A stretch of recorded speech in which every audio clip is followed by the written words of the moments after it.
भरना चाही बुरे पाएला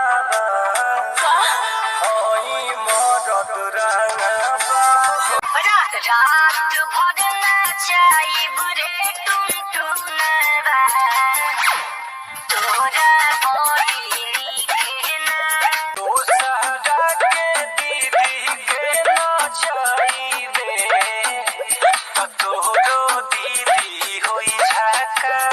दोस्तों क्या टुनटुन यादव पवन सिंह से लिए गए दुश्मनी भारी पड़ेगा। जी हाँ दोस्तों, इसलिए मैं कह रहा हूँ कि क्योंकि एक गाना गाया है कि रात भर न चाय रे टुनटुनवा तोरा बहिनी के।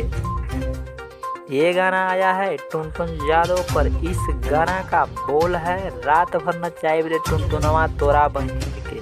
मैं बताता चलूँ कि शुरू में पवन सिंह के ऊपर गाना गाए थे तोरा जस बदमाश के मुआदिल खेसरिया धान के। जी हाँ दोस्तों, वहीं से दुश्मनी सिलसिला चला और आज यहाँ तक पहुँच गया।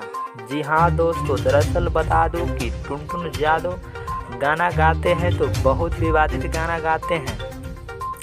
डिम्पलवा और माही मनीषा के ऊपर और पहलवा के ऊपर गाना गाए हैं। ऐसा गाना समाज के विरोध गाना है। ऐसा गाना मत गाइए टुनटुन यादव, ऐसा गाना नहीं चलेगा। आप सब कमेंट करके बताएं क्या टुनटुन यादव सही गाना गाते हैं। और ये भाई धर्मवीर